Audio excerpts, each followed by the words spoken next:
Hello, everyone. How are you today? We're here at My Two Cents, and I'm so glad that you're here today. Today, we are, how we always do, we talk about the last show from Autumn is Here podcast. I hope you've seen this show. If you haven't seen the show, it's fine. Hope everybody had a good day. But if you have any questions or anything or any comments on the show, just make sure that you just write them in and type them in. We're glad to see all of you here today. Today, we have an interesting story. Uh, we talked to Miss Cindy Freeman, and she has a company called The Common Thread, and The Common Thread is a company where they get people's stories and older people. They go to different organizations, groups, and individual private also settings where they will allow the older person to tell a story and encourage them to tell a story, and they would document it.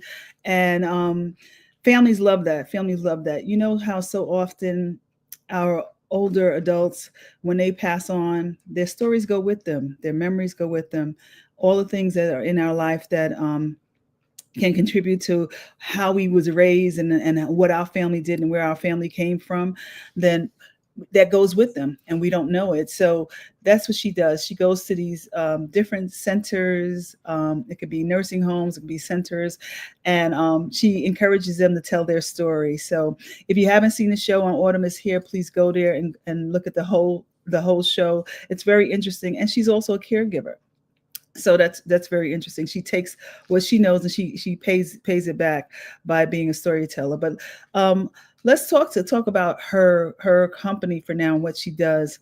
You know, when you go into the seniors places, there's so many things that um, there's different people with different issues, and there's so many people there that may not have anybody that visits them, may not have as much stimulation as other people.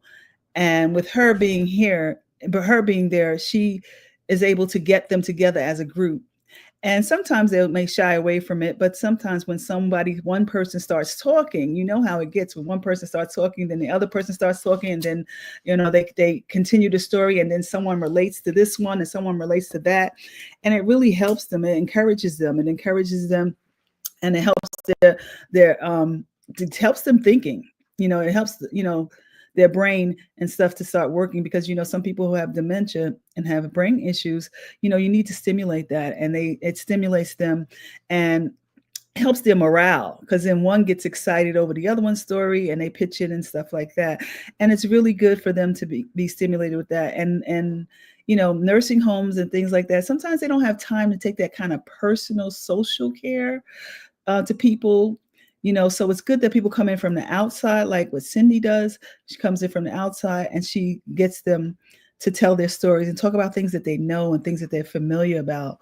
So I'm very glad that she does that, and it really helps the people. It helps their morale. It helps their morale, and it helps your health too. It helps them to feel good about things and want to do stuff and want to socialize. So it's really something good to do. Plus, when she does it, and she also does individual families where she would talk to your loved one, and she may talk to them even regularly, and somehow that stimulates them, and they want to keep talking, and they share the stories, and she shares those stories with with their family, and they document the stories, and their family will have the stories and they'll have the history. What's so interesting is that did not she did not come from a family that told stories. She only heard one story from her grandmother. Her grandmother said you would be bored, you don't want to hear this. And she says she really wanted to, but her grandmother didn't want to tell any stories, so her mother made her grandmother tell her one story. So all of this life that her grandmother lived, she only told her one story. So, you know, it's that motivated her. And said, people have stories, they have life, they have history that we've never experienced. That, it's if they tell it to us, we can keep it going and keep it alive. And it's our legacy. And she does that to encourage people to keep their legacy going. So it's really good. I just want to make sure that everyone, okay, I hope you can hear me. I see there's a few people on. Thank you. Just say who you are, where you're from, and that you're viewing. I appreciate it. Hi, Deborah. How are you? Hi, good evening. Hi, Justice. Hi. Hi, thanks for coming on. Love to see you. Hi. Hey, Evelyn. She's in the background. Evelyn Flows is here, but she's in the background. She says, yes, storytelling is so important. It really is. It is very important because I know that my mom was the one who knew everything in the family. She knew who was connected to who and what cousin was this and what cousin was that and all that. She knew all of that. And when she died, we lost it. Like we didn't write it down. So, whatever wasn't written down is gone. So it's important. And I want to encourage you to do that with your family. Hey, Baron. Hi. Good to see you this evening. Good to see you. Hi, Lizette. Lizette's from Delaware. Thank you, Delaware, for coming in tonight. Deborah's from Delaware. Thank you. So it's really good to do that. And I want to encourage everybody that if you still have your loved ones, if you still have your older adults in your family, to start doing that. Talk to them about their history, about their life, about their story, about how the family is connected, who is, related to who and how. Sometimes we know this person's our cousin, but we don't have a clue how, and sometimes they have some interesting stories and some interesting careers and things that they've changed, may have changed people's lives and stuff like that. So it's really good to share those stories. My uncle, he was 90 something when he died, and he was a Pullman porter, and he had stories about that, and it's very interesting. You see what people have gone through, because right now we don't deal with certain things that they dealt with, and they made it through. Sometimes it's very encouraging, especially with going through what we're going through now. It could be very encouraging. So if you have older adults, please share their stories. Just ask them, what were they like in school, or how was school then, or what was their favorite thing that they like to do, or you can ask them history about the country, what went on then, civil rights, things like that. Some of our parents and stuff was involved with civil rights. Some of our parents did different things. Some of our parents were Black Panthers. Sometimes we just don't talk about certain things, and we want to make them comfortable, when they're talking about it. And it helps the endorphins in your body, in your brain, and things like that, to stimulate your brain. So it's really good for them to do that. And sometimes it's good to be able to share things with them and make them feel like they're contributing and they're still a part, and that they're important. Because if you want to hear their story, you're making them feel like they're important. And sometimes they don't want to tell their story because they don't feel important. They feel like they're old, and who wants to hear that? And we don't want to do that. You don't want people to do that to you. Lizette says, my family has been compiling a book with videos of our older family members telling stories about our ancestors. Oh my goodness, that is fantastic. That is really great. That's great. And see, now we can do that with video and stuff like that, and just capture everything. And some things, they might even tell you some secrets and stuff like that. You might be surprised. So that's really good that your family gets together and does that. And that would be something that, is advised for everybody. Baron said, Reverend Oliver shared his story. Yes, Reverend Oliver, and he shared his story, and he was part of the civil rights movement, I believe. And Baron actually did a documentary on him, and it's amazing. He's right here in the neighborhood, and he was involved with all these different things with history. You know what I mean? You don't know who's living right next to you, and it's so wonderful. And it's another thing for us to be proud of our people about. You know what I mean? It really is. Hello, Frankie. How you doing? I'm glad you joined us. But it really is, and that's something for us to continue to be proud of our ancestors and stuff like that. Yes, we see things in the history books and stuff like that, but there were people in the community fighting. There were people in the community doing things to help other people who were out there doing things and in the community that was trying to lead the community in different things. So it's good to know this, that you realize that your family was a part of it. Life changes, and it's good to know these things, and it gives us some perspective on stuff, and it gives us some hope that we can do some things. So it's really good. And she would say, like, if you, like Lizette and them said, their family already does that, but if you don't do that, Cindy Freeman, who we interviewed, she had given us some tips to if you're going in and you're going to speak to them, make sure, like, if you have a camera and stuff like that, you want to speak to them and have them tell their story, kind of set that stuff up first so they don't get confused and disoriented and or get restless. So if you are going to set that up for them, and make sure you do that ahead of time, because sometimes with some people who are older, and depending on their condition, that may frustrate them, or they may lose interest. Or it might intimidate them also. So make sure that's already set up, so don't make it such a big deal that the camera and stuff is set up. And when you go in asking your questions. Know what questions you're going to ask. Make sure you know what questions you're going to ask, and give them some time. Be patient with them and give them some time. And you'll see how they act. Sometimes you start them off and then they can't stop. So, so that's a good thing. And make sure they're direct questions. So you don't give a broad question, because if you get a broad question, a general question, you're going to get a general answer. And you want some specifics. You want to know what their favorite thing was that they liked, or what their favorite music was, or where did they go to the clubs. I know mommy used to say, they used to go to the Savoy, and that was a big thing. And it's interesting when they say that, because now I see them on all the old shows where, they have pictures where they went to Cotton Club and the Savoy, and my mother would talk about that. So those things are very interesting. And so just make sure they, and talk about things that maybe get them to talk about things that they achieved. Ask them about their achievements, things that they might have struggled with, but they achieved, sports that they may have been on, awards that they might have won, things like that. You know what I mean? So that would be great to be able to have that in your history, as part of your history, your family lineage, and also, if you are interviewing them, see how they react. If it's a long interview, stuff like that, don't drag it out, because like eventually, they may get irritable and tired and stuff like that. So try not to drag it out. If you see that they're getting exhausted, then just, pull back a little bit and save it for another time. But always be pleasant and listen. Look at them, listen, make sure that you're attentive when you're getting their information, getting their story, And also, Cindy, she also is a caregiver, and she's a caregiver. Her mother is 100 years old, and it's amazing. It's amazing, and it's so interesting because her mother was in Boston, and they had to bring her here to be able to take care of her.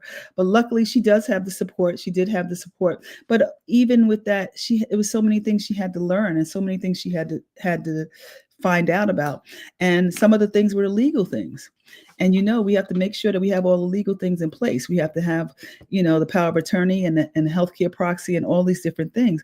And we have to understand our parents' business.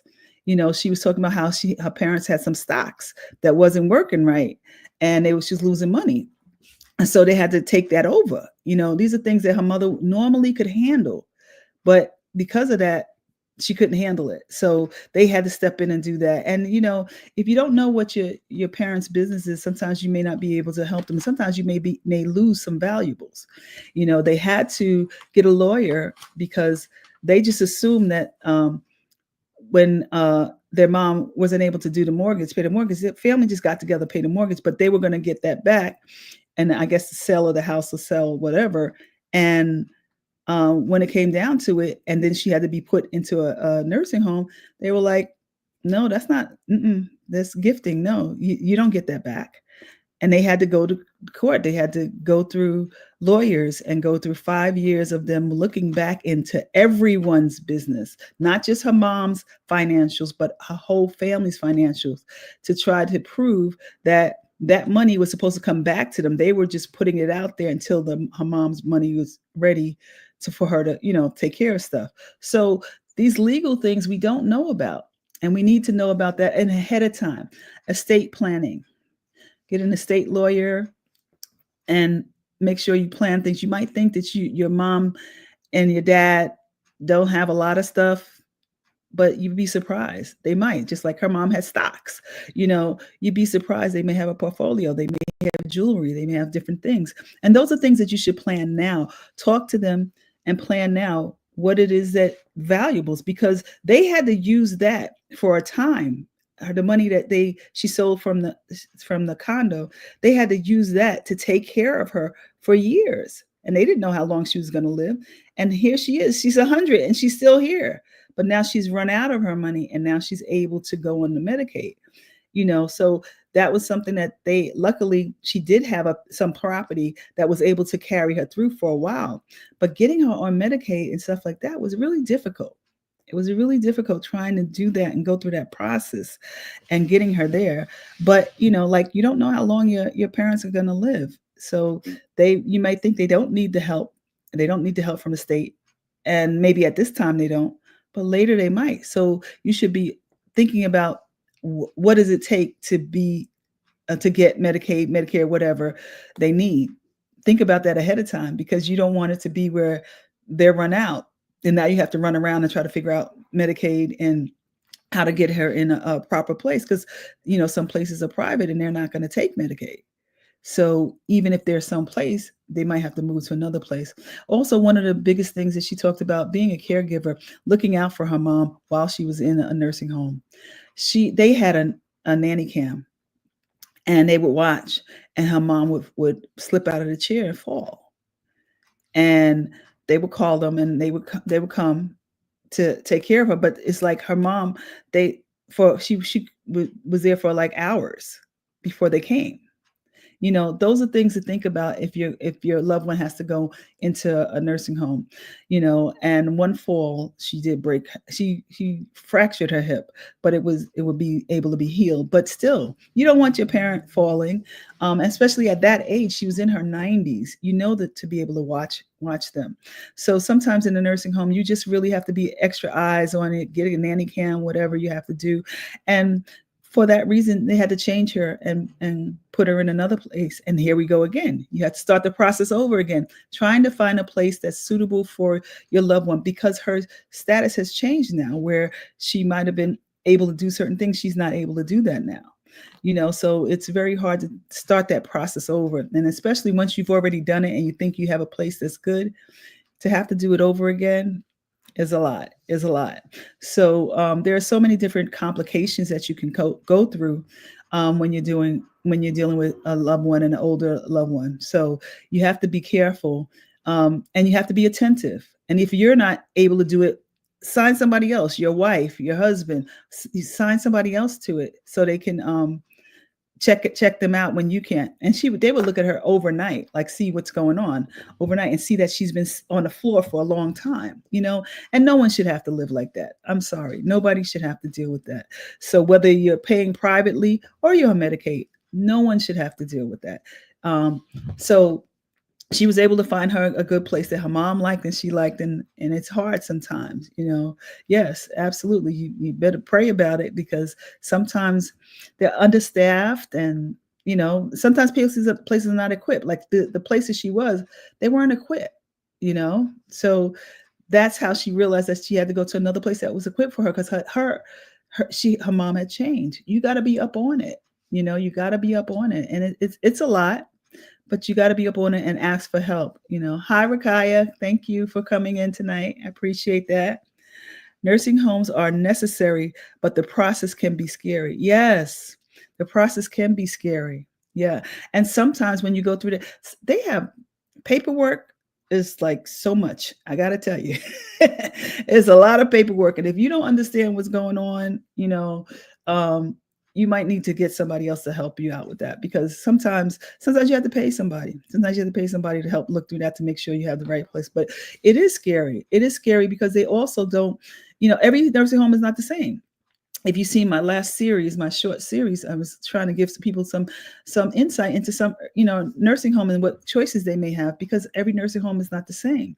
And it takes a lot to find a nursing home, So it's very good that, you have these outlets for people. You have people that can help you. And if you know someone that's been there in the nursing home, they have a parent that may have been in a nursing home, that's a good thing to ask them. How was your parent?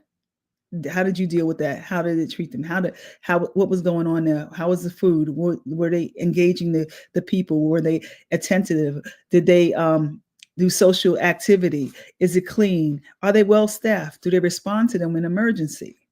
You have to check out all of these different things. So I really, I really would advise people to definitely make sure you look into all these different things, but know that the situation might change. Please be aware of it. Don't just leave them there. If it's not serving your person, don't just leave them there. Start watching things. Bed sores, that's very frequent. Make sure that's something that that people can die from. So seriously, so make sure about bed sores. Make sure that they're turning them. Make sure that they check their body. Check your loved one's body. Check their feet. Check their body. Sometimes their feet is always on the laying on the mattress, and it's always rubbing. And sometimes that can create a sore, especially if it's dry. Check their feet, check their elbows, make sure that the backside doesn't have any sores. Sometimes, because if they're not attentive and they can't go to the bathroom themselves, people leave them in their in their diapers, and that can cause a bed sore. So make sure you look out for these things. I was so glad to have her interview, because Cindy, she's been talking to me for quite some time during this ordeal of trying to get her mom a better place. We've been talking back and forth. And it was just so frustrating to her. And I could hear the frustration, and it's like so frustrating to her. And it took months to try to get a place for her, but I'm glad she stuck to it, and she seems very happy now. She seems very happy that her mom has some place that she likes. And one of the things that she said, that she found this really nice place, and the decor was really nice. And then she said, her mother said, "Oh, I don't like this," because it was too modern for her mother. Her mother wanted, old pictures and flowers and stuff like that. So you gotta, they're gonna be there, so they're gonna be the one that's gonna be living there. So you got to think about that. Hi, Tabitha, how are you? I'm so glad you joined us. Maybe get a senior advocate like Jack Halpern. Absolutely. I don't know if you've seen my show. If you saw my show with Elder Advocate, Jack Halpern has a company where it's My Elder, and he knows all about the nursing homes, all about them, which ones are ranked, whatever, and he knows how to give you the right information for it, and what fits your person. It's an individual thing. It's a paid service, but sometimes that's worth it. It really is, because if you know what you have to go through, you might have to pay, and it may be better, especially with somebody who understands the situation. He understands the ins and outs of the nursing homes and what they have to deal with. So it's awesome that he has a company that does that, and it helps other people. And yeah, it's absolutely time. Sometimes you have to go seek help. So think about that, getting an elder advocate. His company is My Elder. So check it out. Look online and see if you can find that if you need some help. And please, all these suggestions, give to other people that might need it. Hi, Evelyn. I remember her saying that was funny. Oh, I remember her saying that was funny. Her mom didn't want a modern look. Yeah. And that's important, though. I mean, it seems it's funny, but her mother didn't like the decor. She just didn't like the decor, and when you're older, of course, she's 100. She wants something that she feels comfortable, that she likes a different style. There are different styles now. So, and go to myelder.com. Please make sure you check that out. And this, like I said before, make sure that if you are not going through it, someone else is. And if someone else is, pass this information to them. Please pass this information to them so they can make plans ahead of time. About the storytelling, make sure you get your stories, get your history down. They're very interesting stories that your parents and stuff will have. And make sure you write it down and get it and be able to talk to them, because you don't know when they may still be alive, but they may not be in the mindset to be able to talk and tell those stories. You don't know when dementia is going to kick in. You don't know if Alzheimer's is going to kick in. You don't know. So get the stories now. And just make sure you jot it down. Video, use a video, use your camera. Your camera is fine. You can use your camera, any any camera you have right now, and just, do that and capture some of these stories and these times, and then see how they react to it, because it'll make you feel good when they feel good and they laugh and joke and talk about the past. It'll make you feel good. So but definitely her, just want to say Cindy's company again is the Common Thread. So if you have an organization or association, assisted living place where you may work, a nursing home, something like that, if you want her, reach out to her, the Common Thread, and she can come in and get your elder people, even if it's a senior center or something like that. She can get them together, get them talking, get them sharing stories, and it helps everybody. It really does. It really does. You want them to know that they're important, and they're still here, and we want to hear from them. It's not over till it's over. So please make sure you love on your elder people, and in any capacity, whether they're with you and living with you, or whether they're in a home, wherever they are, please check on them, please love on them, and just talk to them, engage them. And thank you all for coming on tonight. I really appreciate it. If you have not seen my show, Autumn is Here, this last show, please go back to the YouTube channel and look at it. I'd appreciate it. And make sure you comment and like, subscribe. And this is my 2 cents. So I'm just adding my 2 cents because when I do interviews, I really like to let the interviewee talk. And I like to hear their stories. And I'm just adding a little bit now, putting my 2 cents on it, and making sure you don't miss the points, miss the points about being a caregiver, or telling the story, or whatever the theme is. That's why I'm here, to do my 2 cents, to make sure you don't miss the point that we talked about, and we'll just share this time together. So thank you all for coming in tonight. I really appreciate it. I thank you so much. And make sure you'll be here next week. Next week we have a great show. It's very interesting. We have some interesting topics that we're looking at. We're kind of spreading out a little bit. So I'm glad for that. All right. So everyone, good night. Thank you. And make sure you check out the show when Autumn is Here. Make sure and don't say I didn't tell you, because no one told me. So I'm telling you certain things to look out for. All right. All right. Take care, everyone. Good night.